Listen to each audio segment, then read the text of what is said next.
आज हा खेळाडू जेव्हा मैदानात उतरणार आहे ना, तेव्हा समोर असणार आहेत त्याचे जुने फॅन्स. पण आज ते त्याच्याकडे तिरस्कृत भावनेनं बघणार. ज्या खेळाडूवर एकेकाळी जीवापाड प्रेम केलं, त्याला आपला हिरो मानला, तोच खेळाडू आज आपल्या विरोधात खेळायला येतोय. पण ही स्टोरी एवढी पण सिंपल नाही आहे. मागच्या सीझनच्या सुरुवातीला एस्पानियोलचे पॉइंट खूपच कमी होते. टेबलच्या अगदी तळाशी ही टीम अडकलेली होती आणि सगळेच लोक म्हणत होते की एस्पानियोल या वर्षी रेलिगेट होणार.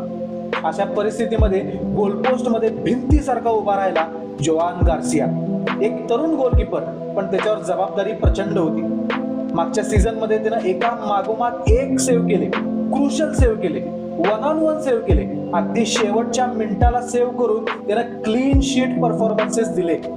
खूप मॅच अशा होत्या जिथे एस्पानियोल जिंकली नाही, पण त्यानं त्या एस्पानियोलला हरूही दिलं नाही, कारण गोलमध्ये तो एकटा उभा होता.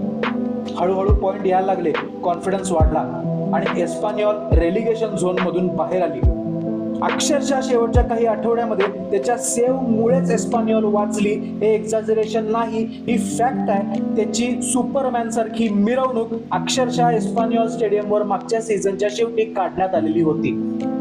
आणि आज तोच जोआन गार्सिया परत येतोय त्याच्या त्याच जुन्या स्टेडियम मध्ये, त्याच जुन्या फॅन्स समोर, जे आज त्याचे विरोधक असणार आहेत. फुटबॉल हे असंच असतं मित्रांनो, आज चिअर्स तर उद्या विसल्स. पण इतिहास सांगतो, एस्पानियोलला जोआन गार्सियाने एकट्याने रेलिगेशन पासून वाचवलेलं होतं आणि हे कुणीही बदलू शकत नाही.